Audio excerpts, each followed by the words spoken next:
Okay, कहानी की शुरुआत में हमें दिखाया जाता है शाम का वक्त, हमें कौवे की आवाज सुनाई दे रही होती है। फिर हमें उस कौवे को दिखाया जाता है जो काव काव कर रहा होता है। फिर हमारी क्रिस्टल को दिखाया जाता है जो कहीं जा रही होती है। कौवा ऊपर से ध्यान से देख रहा होता है हमारी हीरोइन को। हमारी क्रिस्टल बिना कुछ सोचे बस आगे जा रही होती है। फिर हमारी क्रिस्टल आगे चलते हुए सोच रही होती है कि मैं कहाँ हूँ, मैं तो ही क्रेस के रूम में थी। फिर हमें एक शवल को दिखाया जाता है जिसका यूज कोई कर रहा होता है मिट्टी को खोदने में। फिर हमें दिखाया जाता है कि वो कोई और नहीं हमारा हीरो होता है। ये देख के हमारी हीरोइन को भी कुछ समझ नहीं आ रहा होता है। हमारी हीरोइन हमारे हीरो को ध्यान से देख रही होती है। फिर हमारी क्रिस्टल घबराते हुए बोलती है कि योर क्रिस। ये सुन के हमारा हीरो रुकते हुए बोलता है कि लेकिन क्रिस्टल। हमारी क्रिस्टल ये सब ध्यान से देख रही होती है, उसको समझ नहीं आ रहा होता आखिर ये सब हो क्या रहा है। फिर हमारी क्रिस्टल हमारे हीरो से पूछती है कि आप क्या कर रहे हो। ये सुन के हमारा हीरो इविल से स्माइल करते हुए बोलता है कि क्या आप किसी सीक्रेट को छुपाए रखने के लिए सबसे अच्छा तरीका जानते हैं। ये सुन के हमारी क्रिस्टल थोड़ी घबराते हुए बोलती है कि क्या नहीं। ये सुन के हमारा हीरो बोलता है कि यह आसान है, कोई कौवा मत छोड़ो। ये सब सुन के हमारी क्रिस्टल बहुत ज्यादा हैरान हो जाती है और घबराने लगती है। फिर वो आगे बोलती है कि जो लोग रहस्य का पता लगा लेते हैं उनका क्या होता है। फिर हमारा हीरो इशारा करते हुए बोलता है कि यह और भी आसान है। हमारा हीरो तो जमीन की तरफ इशारा कर रहा होता है। फिर हमारा हीरो बोलता है कि जब बर्फ पिघलती है तो उस रेत की जमीन नरम हो जाती है। ये सब सुन के हमारी क्रिस्टल बहुत ही ज्यादा हैरान हो जाती है, बोलती है माफ कीजिए क्या। ये सुन के हमारा हीरो स्माइल करते हुए बोलता है कि क्या आप इस कब्र के अंदर देखना चाहेंगे। फिर हमें पता चलता है कि ये हमारी क्रिस्टल का एक सपना होता है जिसे देख के हमारी बहुत ही ज्यादा घबरा जाती है। फिर हमारी क्रिस्टल अपने सिर के ऊपर हाथ रखते हुए बोलती है कि ये एक सपना था, लेकिन किस तरह का सपना था ये। फिर हमारी क्रिस्टल बगल में हाथ रखते हुए ध्यान से देख रही होती है। फिर सोचती है मन में कि योर ग्रेस, वह आज भी नहीं आया। फिर हमारी हीरो उस रात को याद करती है जिस दिन हमारा हीरो उसके पास आया होता है और बोल रहा होता है कि लेकिन मैं नपुंसक हूँ। ओके, मैंने इसका मतलब पहले ही पिछले चैप्टर में बता दिया था, लेकिन मैं एक और बार बता देती हूँ। इसका मतलब होता है कि जो बच्चे ना कर पाए। ओके, तो बिना बकवास किए इस कहानी को शुरू करते हैं। हमारी क्रिस्टल ये सब सुनकर बहुत ही ज्यादा हैरान हो गई थी। फिर हमारी क्रिस्टल हमारे हीरो को ध्यान से देखते हुए बोलती है कि क्या। फिर हमारा हीरो बिना कुछ बोले हमारे हीरोइन को धक्का देते हुए बोलता है कि आप अब आराम से सो सकते हैं। ये सब हमारा हीरो स्माइल करते हुए बोल रहा होता है। हमारी क्रिस्टल तो अभी भी बहुत ही ज्यादा हैरान थी ये सब सुन के। फिर हमारा हीरो हमारी क्रिस्टल को उड़ाते हुए उसको थपथपाते हुए सुलाने की कोशिश करता है। हमारी क्रिस्टल हमारे हीरो के इस एक्शन को देख के बहुत ही ज्यादा हैरान थी, उसको समझ ही नहीं आ रहा होता आखिर मैं बोलूँ क्या। फिर हमारा हीरो स्माइल करते हुए बोलता है कि सच तो यह है कि मैं इस कमरे में अक्सर नहीं आता हूँ। मैं आमतौर पर अथेन कक्ष में ही रहता हूँ, इसीलिए आराम से रहो। अगर तुम्हें कुछ भी चाहिए होगा तो मुझसे मिलना। ये सब हमारी क्रिस्टल याद कर रही होती है। उसके बाद वो मन में सोचती है कि मैंने 3 दिन से ही इस क्रेस को नहीं देखा है, वह शायद मेरे बारे में कुछ ज्यादा ही सोचता है। और यह राहत की बात है कि हमें एक साथ नहीं सोना पड़ा। एलियन पेंटेंट के बारे में कई अफवाहें हैं, लेकिन कौन जानता था कि आदर्श दिखने वाले ग्रैंड ड्यूक के पास इतना बड़ा रहस्य था। अगर लोगों को पता चल गया तो इसका इस्तेमाल लंबे समय तक उनके खिलाफ किया जा सकता है। क्या उसने मुझे यह बात इसीलिए बताई क्योंकि हमारा रिश्ता आखिर में खत्म हो जाएगा, या शायद मैं इतना इम्पोर्टेंट नहीं हूँ। अगर मैं जानता भी हूँ तो इससे कोई फर्क नहीं पड़ता। अब मुझे समझ में आया कि मेरे सपनों में ड्यूक के शब्दों का क्या मतलब था। ये हमारी क्रिस्टल आँख बंद करके सोच रही होती है। फिर हमारी क्रिस्टल अपने सिर पे हाथ रखते हुए मन में सोचती है कि अगर मैंने उसकी सच्चाई को सबके सामने ला दिया तो वो मुझे मार डालेगा। ये सब सोच सोच के हमारी तो कुछ ज्यादा ही परेशान हो रही थी। फिर हमारी क्रिस्टल आगे बोलती है कि मेरा किसी को भी बताने का कोई इरादा नहीं है, लेकिन मुझे मेहनती होना होगा। आगे हमारी क्रिस्टल नीचे उतरते हुए बोल रही होती है मन में कि मुझे अपनी दवा लेनी चाहिए। फिर हमारी क्रिस्टल उस दवाई को पानी में मिला रही होती है। हमने उस दवाई को पिछले चैप्टर में देखा था। हमारी क्रिस्टल दवाई पीते हुए खिड़की की तरफ देख रही होती है। फिर हमारी क्रिस्टल पास आते हुए खुश होकर बोलती है कि यह कितना ज्यादा सुंदर है, सब कुछ बर्फ में कवर है। फिर हमारी क्रिस्टल कुछ देख के एकदम हैरान हो जाती है और थोड़ी प्लस करने लगती है और हमारी क्रिस्टल चिल्लाती है जेनी। फिर हमें जेनी को दिखाया जाता है जो शायद बर्फ को साइड कर रही होती है। फिर पीछे मुड़कर देखती है तो स्माइल करने लगती है। फिर चिल्ला के बोलती है कि हेलो लेडी क्रिस्टल, आप कैसी हो। अगर आप अच्छा महसूस कर रहे हो तो नीचे आ जाइए। ये सुन के हमारी क्रिस्टल खुश होकर बोलती है कि हाँ, मैं जाना चाहती हूँ। फिर हमारी क्रिस्टल जेनी का नाम बोलती है और भागते हुए हमारी जेनी के पास आ रही होती है। हमारी क्रिस्टल तो गिरने वाली थी पर हमारी जेनी उसे पकड़ लेती है और बोलती है कि संभल के रहिए।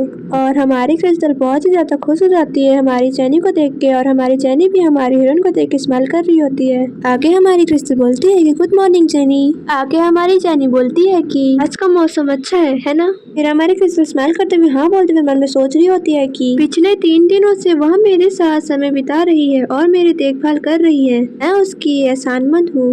जेनी मेरी पहली दोस्त है जो मैंने यहाँ बनाई है। फिर हमारी क्रिस्टल आगे खुश होकर बोलती है कि वह और जूलिया बहुत मिलते जुलते हैं। फिर हमारी जेनी आके बोलती है कि अभी भी धूप है पर बहुत ही जल्द बर्फबारी शुरू हो जाएगी, हालांकि बहुत जल्दी नहीं। ये सुन के हमारी क्रिस्टल बोलती है कि लेकिन मैंने सोचा था कि चैनवल खत्म हो गया है। फिर हमें जेनी चैनवल के बारे में बता रही होती है कि हम इसे वह समय कहते हैं तब बहुत ज्यादा बर्फ पड़ती है, लेकिन नॉर्थ में मौसम हमेशा ऐसे ही रहता है। ये सब हमारी क्रिस्टल ध्यान से सुन रही होती है। फिर आगे जेनी बोलती है कि जब चैनवल खत्म हो जाता है तो कुछ दिनों के लिए सूरज निकलता है और फिर बर्फबारी शुरू हो जाती है, इसलिए यदि आप बर्फ देखने का आनंद लेना चाहते हैं तो यह आपके लिए मौका है। ये सुन के हमारी क्रिस्टल खुश होकर बोलती है कि ओके। हमारी क्रिस्टल तो बहुत ही ज्यादा खुश होकर मन में सोच रही होती है ये काफी मजेदार है। आगे हमारी मन में बोलती है कि मैं तो बर्फ का गोला भी बना सकता हूँ, और हमारी क्रिस्टल उस बर्फ का बॉल बना रही होती है और उस बॉल के बनने के बाद वो खुश होकर बोलती है कि टन-टना।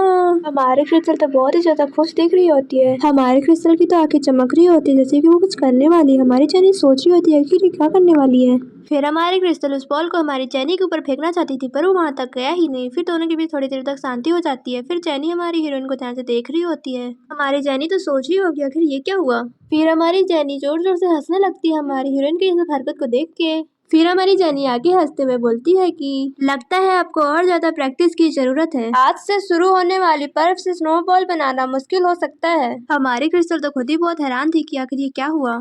फिर हमारी क्रिस्टल जेनी की इस बात को सुन के बोलती है कि अच्छा ऐसा है क्या। फिर जेनी आके बोलती है कि हाँ, क्योंकि यहाँ बर्फ जमा होने के बावजूद पिघल जाएगा क्योंकि मेल और मिलो बहुत ज्यादा बिजी है। यदि वे बार बार चेक नहीं करेंगे तो कई जगह ऐसे हैं जो जम जाएंगे। यह बहुत खतरनाक होगा यदि हिल्स क्रेज वापसी के रास्ते में बर्फ से फिसल जाए। ये सुनकर तो हमारी क्रिस्टल बहुत ही ज्यादा हैरान होती है, बोलती हे भगवान क्या हिल्स क्रेज गिर गए थे। फिर ये सुन के हमारी जेनी बोलती है कि मैं समझती हूँ कि ट्यूब कैसा दिखता है लेकिन वह फिर भी एक इंसान है। यदि मेल और मिलो आसपास के क्षेत्रों का ध्यान नहीं रखेंगे, जब हिल्स क्रेज वापस आएंगे तो सड़कें बर्फीली होगी। ये सब हमारी क्रिस्टल बहुत ध्यान से सुन रही होती है। फिर आके जेनी बोलती है कि खैर ट्यूब होने के नाते मुझे यकीन है कि वो अपना ध्यान खुद से रख सकता है, लेकिन आप बाहर नहीं आ सकेंगी माय लेडी। ये सुन के हमारी क्रिस्टल सिर हिलाते हुए बोलती है हाँ। हमारी क्रिस्टल थोड़ी परेशान दिख रही होती है। वो सोचती है कि मैं पूछूं या ना पूछूं। फिर हमारी जेनी से पूछती है कि क्या हिल्स क्रेज कहीं गए हैं, क्योंकि आप बोल रहे हैं कि जब वो आएंगे। फिर जेनी ये सुन के थोड़ी उदास होकर बोलती है अच्छा ऐसा है, तुम्हें पता नहीं था कि वो कहाँ गए हैं। जब चैनवल समाप्त होता है तो वह सीमा पर पहरेदारी के लिए निकल जाते हैं। वह शायद कल सुबह चले जाएगा। ये सुन के तो हमारी क्रिस्टल बहुत ही ज्यादा हैरान हो जाती है। फिर हमारी क्रिस्टल आगे मन में सोचती है कि मुझे इसके बारे में कुछ भी पता नहीं था। फिर हमारी क्रिस्टल आगे मन में सोचती है कि मैं जानता हूँ कि हमारे पीछे कॉन्ट्रैक्ट रिलेशनशिप है, लेकिन अच्छा होगा यदि वह कम से कम मुझे अपना शेड्यूल बता दे। हालांकि इस बारे में सोचने पर हमारी क्रिस्टल हमारे हीरो को याद करते हुए सोच रही होती है कि जब वह मेरे कमरे में नहीं आया मैंने सोचा कि वह सिर्फ ज्यादा ही सोच रहा है। ये सब सोच के तो हमारे क्रिस्टल के कान लाल हो चुके थे। फिर हमारी क्रिस्टल आके बोलती है कि मुझे पहले उससे पूछना चाहिए था। फिर जेनी बोलती है कि यह उनके कर्तव्यों का हिस्सा नहीं है, उससे केवल रिपोर्ट प्राप्त करने की जरूरत है, लेकिन वह स्वयं जांच करने से बेहतर महसूस करता है। ये सब जेनी स्माइल करते हुए बोल रही होती है। आगे जेनी बोलती है कि खैर अतीत में जो कुछ भी हुआ है उसे देखते हुए मैं समझती हूँ कि ऐसा क्यों हुआ। फिर जेनी थोड़ी परेशान होते हुए बोलती है कि क्या ये समस्याएं फिर से उभरेगी। फिर हमारे क्रिस्टल हमारी जेनी को देखते हुए बोलती है कि क्या हुआ। फिर आगे जेनी स्माइल करते हुए बोलती है कि क्या आप जानते हैं कि नॉर्थ के देश को ए भी कहा जाता है। हम उनके सबसे करीब हैं और क्योंकि हम दोनों पहाड़ों के पास रहते हैं इसीलिए हमारे बीच बहुत अच्छी बातचीत नहीं है। फिर आगे जेनी बोलती है कि मुझे नहीं लगता कि वे युद्ध चाहते हैं, लेकिन वे झगड़े करते रहते हैं और कुछ साल पहले एक बहुत बड़ी लड़ाई हुई थी। फिर हमारी जेनी स्नो का बॉल बनाने लगती है और आगे बोलती है कि हमारे लिए यह युद्ध के समय का सिचुएशन था, खैर यह कम से कम नॉर्थ के लिए था। फिर हमारी जेनी उस बॉल को हमारे क्रिस्टल को दे देती है। फिर हमारी क्रिस्टल उस बॉल को देख के बहुत ही ज्यादा खुश हो जाती है, बोलती है कि वाह थैंक यू। हमारी क्रिस्टल को खुश देख के तो हमारी जेनी स्माइल करने लगती है। फिर क्रिस्टल जेनी से पूछती है कि मुझे नहीं पता था कि ऐसा हुआ है, मैंने इसके बारे में कभी नहीं सुना था। ये सुन के जेनी बोलती है कि ऐसा इसलिए है क्योंकि साउथ यहाँ से बहुत दूर है, यह पिछले साम्राज्य के अंदर था। उन समर्थकों ने नॉर्थ को खतरा माना। ये सब बात हमारी क्रिस्टल ध्यान से सुन रही होती है। यदि उन्होंने आधिकारिक पत्र भेजा होता तो संघर्ष तुरंत समाप्त हो गया होता, लेकिन उन्होंने बस तमाशा देखा। फिर हमारे हीरो को दिखाया जाता है जो बहुत ही ज्यादा खतरनाक दिख रहा होता है। फिर आगे जेनी बोलती है कि उनका एक हिस्सा अवश्य ही चाहता होगा कि हम हार जाएं। फिर हमारे हीरो की तलवार दिखाई जाती है जिसमें खून ही खून लगा होता है। हमारी क्रिस्टल ये सब सुन के बहुत ही ज्यादा हैरान हो जाती है। फिर हमारी क्रिस्टल दुखी होकर बोलती है कि क्या सच में। फिर आगे जेनी बोलती है कि जरूर इस तरह वे इसे कहानी के तौर पर इस्तेमाल कर सकते हैं। इस क्रेज को खत्म करने के लिए यहीं पे हमारा ये चैप्टर खत्म होता है। Thank you for watching. Bye bye.